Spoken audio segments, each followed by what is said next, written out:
एक बहुत ही महत्वपूर्ण टॉपिक लेकर, और आज का हमारा यह टॉपिक यूरोप के इतिहास से संबंधित है। आधुनिक यूरोप के इतिहास का जब आरंभ होता है उस समय की एक बड़ी घटना है यूरोप में राजतंत्र का उदय या यूरोप में पुनः राजतंत्र की स्थापना। यह एक बहुत ही महत्वपूर्ण विषय है, क्योंकि जब हम आधुनिक यूरोप को पढ़ते हैं तो हम देखते हैं कि यूरोप में बहुत सारे देश हुए, किस तरह वहां निरंकुश राजतंत्र या राजतंत्र था। लेकिन हम यह जानते हैं या यह हमें जानना चाहिए कि मध्यकालीन यूरोप में राजतंत्रात्मक व्यवस्था का जगह सामंतवादी व्यवस्था ने ले लिया और पुनः सामंतों को हटाकर राजा को स्थापित करना एक बहुत बड़ी घटना थी यूरोप के इतिहास में। तो आज हम इस पर बात करें। बहुत ही इंपॉर्टेंट टॉपिक है, ध्यान से देखिए, एक एक बात पे ध्यान दीजिए। और इसे देखने से पहले हमारा एक वीडियो है सामंतवाद और दूसरा वीडियो है पुनर्जागरण।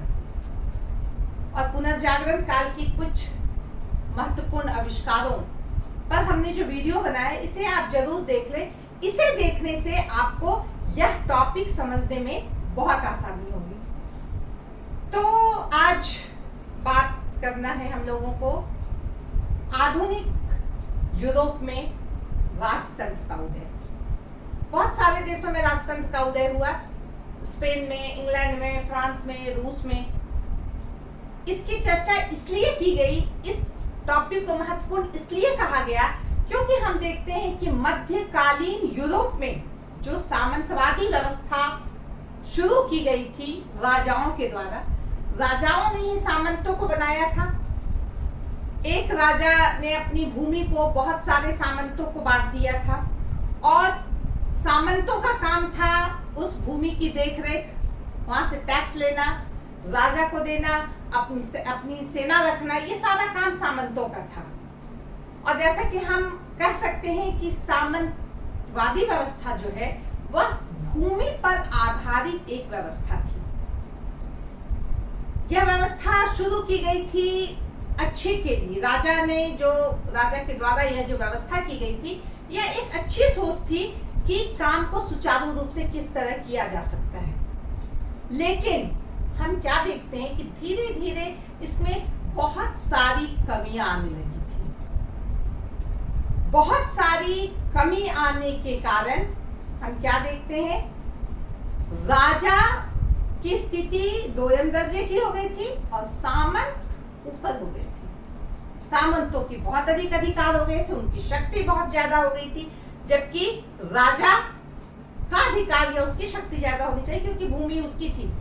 सामंतों के अधिकार और उनके मन इतने बढ़ गए थे कि ये सामंत आपस में टकराते रहते थे, आपस में इनका युद्ध चलता रहता था। और कहा जाता है कि गुलाब फूलों का युद्ध 30 साल तक चला यूरोप में। यह युद्ध दो सामंतों के बीच में था, दो सामंतों के बीच में युद्ध था। कहने का तात्पर्य है कि ये सामंत फजूल की बातों को लेकर, फिजूल की बातों को लेकर के आपस में युद्ध करते थे और इसका परिणाम देश पर पड़ता था, समाज पे पड़ता था, जनता पे पड़ता था और दिन प्रतिदिन राज्य की स्थिति खराब होती जाती थी। इसी समय हम देखते हैं धीरे धीरे मध्यकालीन यूरोप के अंतिम चरण के तरफ हम जाते हैं। तब हम क्या देखते हैं कि पुनर्जागरण हुआ, कि एक दिन की घटना थी नहीं। पुनर्जागरण मतलब पुनः जागना, फिर से जागना। कुस्तुनतुनिया का पतन होने के बाद पूरे विश्व की स्थिति में जो परिवर्तन आया, अरबों के द्वारा विश्व को जो बहुत कुछ दिया गया, उससे क्या हुआ, लोगों में एक नई चेतना विकसित हुई, एक नई जागरूकता विकसित हुई। लोग ये जो अरब के कुस्तुनतुनिया का पतन जो हुआ, कुस्तुनतुनिया का जो पतन हुआ, उस वहां से बहुत सारे विद्वान भाग करके इधर उधर छुप गए और वहां से कोई चीन, कोई भारत, कोई ईरान, कोई कहीं से तरह तरह के ज्ञान प्राप्त करके नई रोशनी पूरी दुनिया को दिया। इसी क्रम में हम देखते हैं कि बहुत सारे आविष्कार हुए और बहुत सारे आविष्कार होने के साथ साथ कौन से आविष्कार हुए? ऐसे छापे खाने का आविष्कार हुआ, बारूद का आविष्कार हुआ, तोप का आविष्कार हुआ, कुतुबनुमा का आविष्कार हुआ यानी दिशा सूचक यंत्र। तो इन सब का जब आविष्कार हुआ और लोगों ने इसका यूज करना शुरू किया, तब उनके मन में नए ख्यालात, नई रोशनी आने लगी और अब लोग उस सामंतवाद और पोप की जो व्यवस्था थी, पोपशाही जो थी वहां, उसको वो नकारने लगे, उसको वो मानने से इनकार करने लगे। क्योंकि राजा की स्थिति कमजोर हो गई थी, सामंत उस पर हावी हो गए थे। तो ऐसे समय में जनता, बुद्धिजीवी वर्ग, जो गरीब किसान है, शोषित मजदूर है, ये सभी राजा की तरफ आ गए और इस तरह से हम देखते हैं कि राजा की स्थिति मजबूत हो गई और सामंतों की स्थिति कमजोर हो गई। और इसके साथ ही यूरोप के बहुत सारे देशों में राजाओं का पुनः उदय हुआ, राजाओं को पुनः महत्व मिला, उन्हें पुनः अधिकार मिला। और इस महत्वपूर्ण घटना में जैसा कि मैंने बताया कि स्पेन, इंग्लैंड, फ्रांस, रूस, ये सारे जो यहाँ जो राजशाही व्यवस्था पुनः स्थापित हुई, यह महत्वपूर्ण घटना थी। और हम आज इस पर बात करेंगे कि क्या कारण थे स्पेन में राजतंत्र के उदय के, क्या कारण थे। अभी जैसा कि मैंने बताया, सामंतवाद का पतन हो चुका था, लोग सामंतों को नकार चुके थे, चाहे वो मजदूर हो, किसान हो, आम जनता हो, बुद्धिजीवी वर्ग हो या राजा हो। ऐसी परिस्थितियां उत्पन्न हो गई थी कि सामंतों का पतन होना अनिवार्य हो गया था और ये सामंत जो फजूल के अधिक वर्चस्व दिखाने के लिए जो फिजूल के काम करते थे, उससे इन्हें अब हो गया कि भाई बहुत हुआ तुम्हारा मनमानापन, अब जाओ तुम। और इस तरह सामंतवाद का पतन होना एक बहुत बड़ा कारण था राजतंत्र को पुनः प्रतिष्ठित होने का। दूसरा बात, जैसा कारण बताया मैंने, पुनर्जागरण का कितना महत्व था। पुनर्जागरण के द्वारा हम देखते हैं कि लोगों में नई जागृति आई, बहुत सारे वैज्ञानिक आविष्कार हुए, उसका भी प्रभाव पड़ा। लोगों में तर्क भावना जो है, किसी भी बात को तर्क की कसौटी में कस के देखने की क्षमता का विकास हुआ। लोगों को नई नई जानकारियां उपलब्ध हुई। लोगों के सामने जो पोप के द्वारा व्याख्या की जाती थी बाइबल की, वो आप खुद से वो जानने लगे कि ये क्या है क्या नहीं है। तो हर क्षेत्र में हम कहें तो परिवर्तन आना शुरू हुआ और इसका प्रभाव यह पड़ा कि राजा को पुनः प्रतिष्ठित करने की बात आ गई। बहुत सारे बुद्धिजीवियों ने, बहुत सारे लेखकों ने, साहित्यकारों ने, कलाकारों ने अपनी कृति लोगों के सामने पेश की, जिसमें कभी मजाक में, कभी गंभीरता के साथ कहानी, कविता, साहित्य, उपन्यास लिखे गए, जो राज्य में, देश में जो गड़बड़ी थी उस पर प्रकाश डाला गया था। बहुत सारे कार्टून बनाए गए जिसमें सामंतों का शोषण, किसानों की दुर्दशा इस पर बना हुआ था। तो ये सारा कुछ देख करके एक नई जागृति लोगों में आई। और साथ ही साथ हम देखते हैं कि मैकियावेली जो एक बहुत ही महान व्यक्तित्व थे, बहुमुखी प्रतिभा से संपन्न थे, उन्होंने लिखा था द प्रिंस। मैकियावेली ने लिखा था द प्रिंस। इसमें उसने राजा के महत्व को बताया, राज्य के अधिकार को बताया। तो इन सब का प्रभाव यह पड़ा कि राजा या जनता में एक नई जागृति आई और पुनः राजतंत्र को स्थापित करने के प्रति ये आगे आए। तो इस तरह से हम देखते हैं कि स्पेन में ये कारण बना। अब हम बात करते हैं स्पेन, जो एक यूरोप का एक महत्वपूर्ण देश है आज के समय में। उस समय वो उतना महत्वपूर्ण नहीं था। ऊपर से हम क्या देखते हैं कि 9वीं शताब्दी में जब इस्लाम का उदय हुआ था, पूरा वो प्रचार हो रहा था, उसमें अफ्रीकी मूल जाति के मुसलमानों ने इस पर कब्जा कर लिया था पूरे स्पेन पे। यहाँ के लोग भाग गए थे, लेकिन धीरे धीरे उन्होंने अपनी शक्ति को संगठित किया और 15वीं शताब्दी के आसपास ये पुनः अपने क्षेत्र में आए और यहाँ पर अपना अधिकार स्थापित किया। और सिर्फ एक जगह था ग्रेनेडा, इस ग्रेनेडा को छोड़कर पूरे स्पेन में स्पेन वासियों का अधिकार हो गया। अब यहाँ पे दो महत्वपूर्ण क्षेत्र में ये बटा हुआ था, आरागन और कैस्टाइल। इसे भी एक करना बहुत जरूरी था। इसके लिए एक महत्वपूर्ण साधन का इस्तेमाल किया गया, वह क्या था? वैवाहिक संबंध के द्वारा। यह आरागन का जो शासक था, राजकुमार था, वह था फर्डिनेंड, और कैस्टाइल की जो राजकुमारी थी वो थी इसाबेला। इन दोनों का विवाह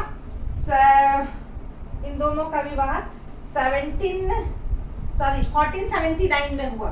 और 1479 में विवाह होने के बाद इन्होंने इस क्षेत्र में काम करना शुरू किया कि किस तरह स्पेन को मजबूत बनाया जाए। इन दोनों का विवाह हो गया, फर्डिनेंड और इसाबेला का। तो इन लोगों ने क्या किया, जैसे ये स्पेन है तो इसे एक कर दिया, जो दो भागों में बटा हुआ था इसे एक कर दिया। और इसके बाद 1412 में ग्रेनेडा, इसे भी अपने अंदर कर लिया। और उसके बाद नावारे, ये एक क्षेत्र था फ्रांस का, इसे भी अपने अंदर ले लिया। तो इस तरह से एक स्पेन तैयार हो गया जो एक साथ था। और इसका जो मुख्य संरक्षक था, या इसका जो सर्वेसर्वा था, वह कौन हो गया? इसाबेला और फर्डिनेंड, दोनों संयुक्त रूप से राजा थे। अब इन्हें इस बात का, अब इनका टारगेट था कि अपने स्पेन को किस तरह से मजबूत बनाया जाए। इसके लिए उसने क्या किया? विदेश नीति तैयार की। विदेश नीति क्या थी? विदेश नीति यह थी कि अपनी स्पेन को विश्व मानचित्र में एक स्पेशल जगह दिया जाए। उसके लिए ऐसा काम हम करें कि स्पेन जाना जाए अपने स्पेशलिटी के लिए। दूसरी बात कि उपनिवेश स्थापना करना है, क्योंकि उस समय उपनिवेश स्थापना, साम्राज्यवाद जो है उसका भी उदय हो गया था, और लोग नहीं, देश साम्राज्यवाद की तरफ प्रवृत्त हो गए थे, नए नए साम्राज्य को स्थापित कर देते। स्पेन के सामने भी यह आ गया कि भाई हमें भी बहुत सारा उपनिवेश स्थापित करना। उसके लिए हमें हर तरीके से तैयार होना पड़ेगा।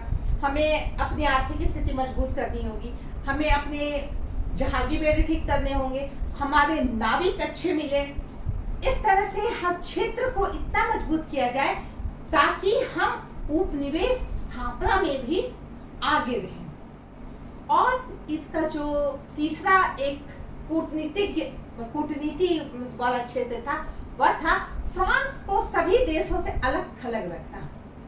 इसके लिए भी जो हो सकेगा करेंगे, फ्रांस को किसी और देश से मिलने नहीं देंगे। तो इस तरह इसकी विदेश नीति थी। इसके द्वारा वह स्पेन को मजबूत देश बनाने के लिए तैयार था। इससे पहले क्या था, जैसा कि हम बताए कि बहुत सारे सामंत थे। अगर ये था, यहाँ बहुत सारे सामंत थे, इधर इधर इधर इतने सामंत थे, सारे सामंत आपस में लड़ते रहते थे, झगड़ते रहते थे। किसी का नियम कुछ था, किसी के कानून कुछ थे, किसी का टैक्स व्यवस्था कुछ था। कहीं की सड़कें अच्छी थी, कहीं की सड़कें खराब थी, कहीं वाणिज्य व्यापार बहुत अच्छा था, कहीं पे एकदम खत्म था। हर सामंत का जो क्षेत्र था वह अपने अपने रंग में रंगा हुआ था। अब फर्डिनेंड और इसाबेला ने इसे जब एक किया तो इसके लिए उन्होंने एक गृह नीति बनाई, होम पॉलिसी बनाई। फॉरेन पॉलिसी में तो ये उसने तैयार कर दिया। अब होम पॉलिसी में क्या किया कि एक केंद्रीकृत व्यवस्था हो, एक ऐसा शासन व्यवस्था में एक केंद्र हो जो सभी क्षेत्र में नियंत्रण रखता हो, उसका कोई विकल्प नहीं हो। और केंद्रीकृत व्यवस्था यहाँ स्थापित की गई। केंद्र में कौन था? राजा रानी। दूसरी तरफ धार्मिक एकता की व्यवस्था की जाए। एक तरह के धर्म के लोग चारों तरफ रहे ताकि आपस में संघर्ष, लड़ाई झगड़ा धर्म के नाम पे जो मतभेद होता वो ना हो, ताकि अंदर, देश के अंदर अशांति ना फैले। उसके बाद सामंतों और कुलीनों के अधिकारों का अंत किया गया।